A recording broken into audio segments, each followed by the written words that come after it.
Hello, everybody, and welcome to Zoom. This is a tutorial support for classroom instruction, and I'm your host, Christine Picot. So what we're going to do today is review a few step-by-step directions on how to make the most of Zoom for your tutoring and classroom instruction. So step one, you're going to start or join a Zoom meeting. So you're going to open your Zoom application on your computer.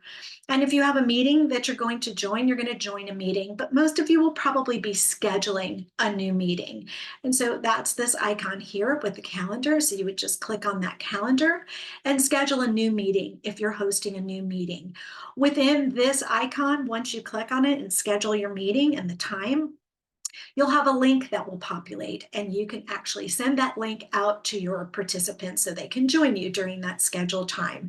You can also send a calendar invite to their calendars as well. And before you get started, it's important to know, and you may want to review this with your learners as well, to choose a virtual background. So sometimes we may, in our homes, have some distractions going on behind us that we'd like to kind of blur out. So you can choose your own virtual background, which is a lot of my users didn't know about this. And so they can choose a background that kind of filters out all of that distraction behind them, or you can choose a video filter. Another fun thing to do is to choose some avatars. So if you want to have a little bit of fun during your Zoom session toward the end or in the beginning to just kind of build some of that community and culture, you can play with the avatars and then, of course, choose virtual backgrounds. So this is always a useful tool for you as the instructor or the tutor and your participants or the students. And so that's always something that I'd like to do. And that is right there in the start video. And you'll see choose your backgrounds here, video filter and avatar, or you can blur your background. And so that's just a little tip to put in there on how to change your background. Lots and lots of backgrounds to choose from as far as virtual backgrounds.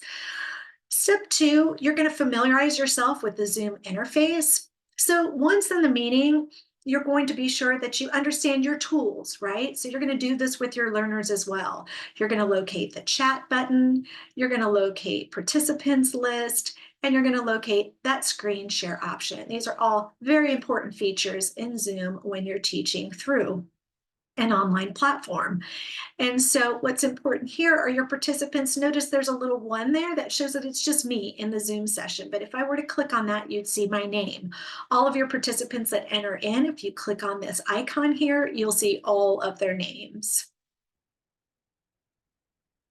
So let's talk about some of these features right now as far as chat and screen shares. So first, step three is using that chat function. So you're going to click on the chat button at the bottom of the Zoom window, and a chat panel is going to appear on the right-hand side. You can choose to send a message to everyone or specific participants by just clicking on their name. You're going to encourage learners to use the chat to ask questions and provide feedback as well. One thing that I like to do is I like to have my chat open in real time. So you can see my screen here is in black and you can see the chat on the right. You can also exit out and close that.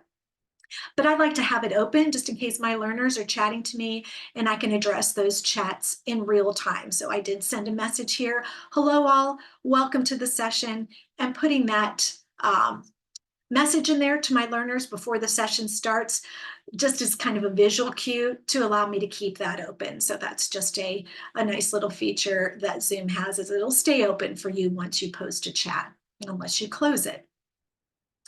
Step four, using the screen share feature. So this is a very important feature for you to use because you're going to want to share content with your learners. So very easy to do. You're going to click on the screen share button located at the bottom of the window. Okay, and with your screen share, you're going to choose that specific application you want to share. So once you click on that, it'll give you several screens that you may have open to share.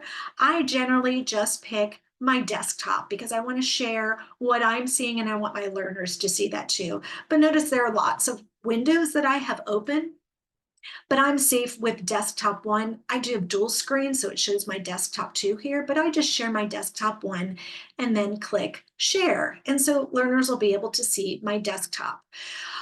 There's this whiteboard application. So this is like a chalkboard, whiteboard. You can write on it in front of your learners. So if you click on that, you'll actually get a space to do some writing, and you can use the Zoom tools for that or your cursor or mouse to do so.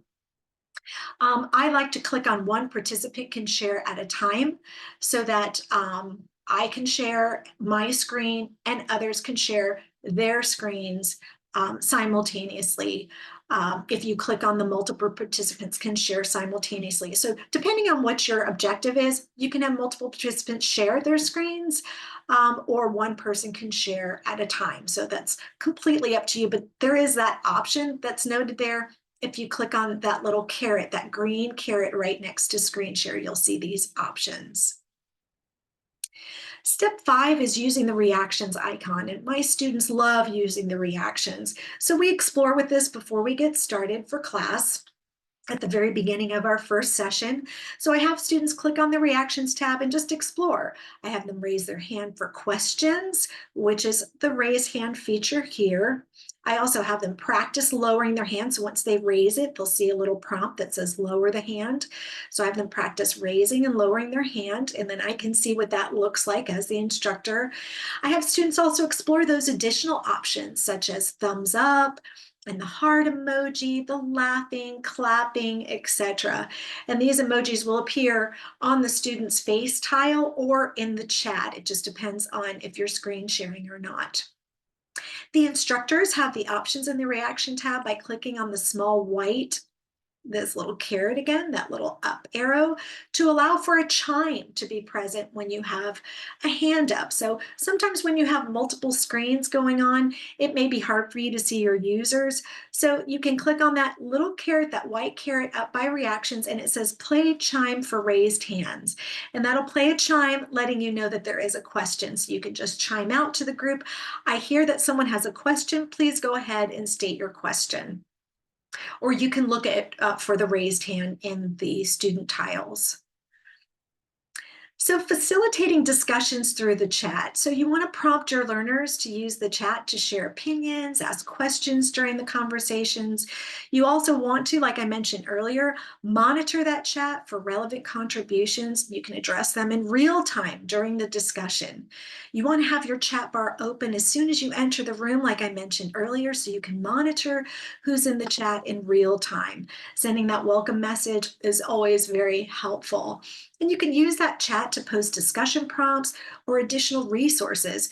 If you look here very lightly, you'll see that there's 3 ellipses here. You can go ahead and click on that. You can actually attach files to the chat where your learners can open that file. You can also attach links to the chat so they can click on the link if you want them to view a certain video or certain audio message.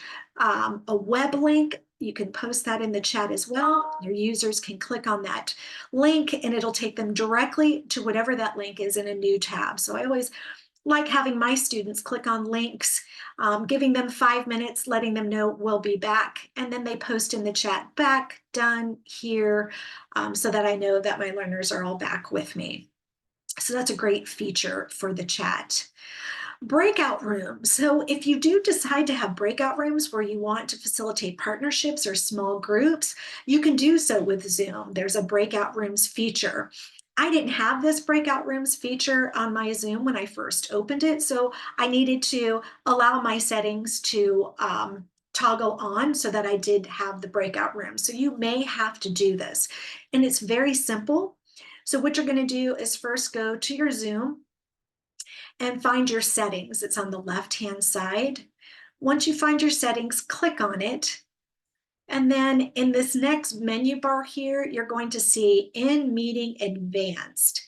And my toggle was off, so I had to toggle on so that I could see breakout rooms and have that option for my learners.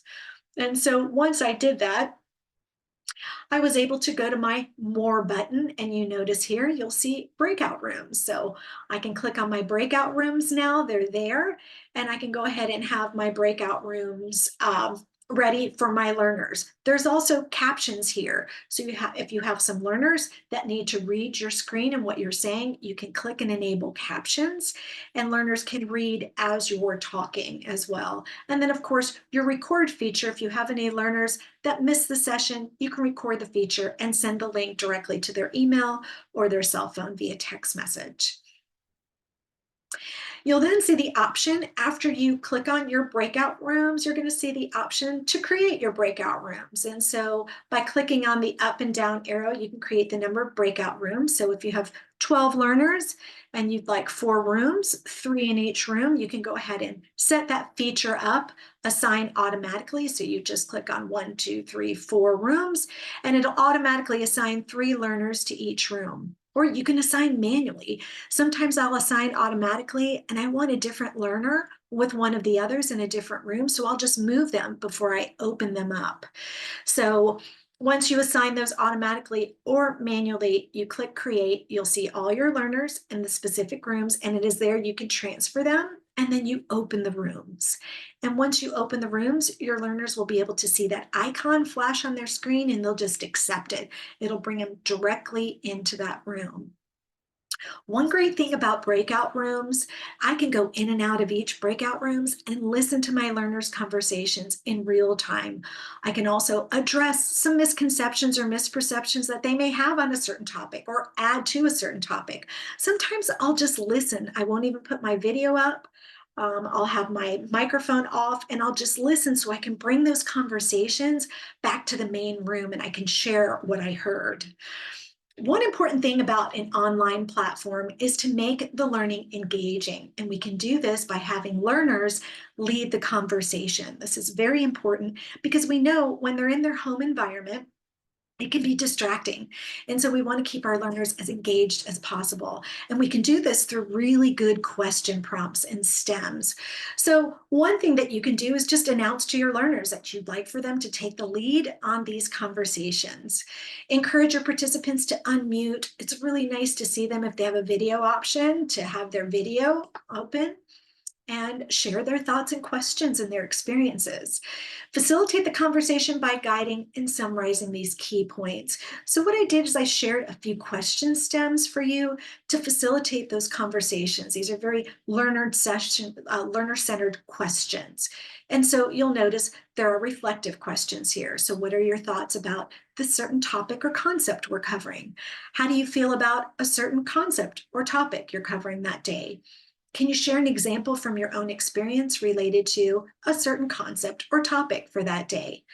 Notice here there are exploratory questions for you to choose from, hypothetical questions, comparative questions, analytical questions, some predictive questions, my favorite application questions, and opinion-based questions.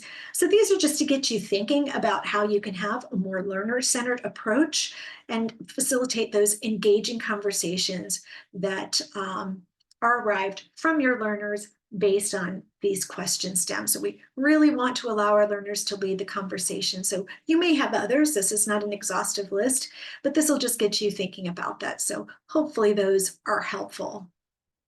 And then at the end, step 9, you're going to end your meeting. So once the session is complete, you're going to thank your learners for their participation. Some may stay on and have conversations with you. If they do that, you may want to, if you're recording, stop the recording so that others can view those conversations because some of them tend to be personal. Remind them of any upcoming sessions or assignments that you may have. And so hopefully this was helpful. If you have any questions, please be sure to reach out. And thank you so much. Have a wonderful day.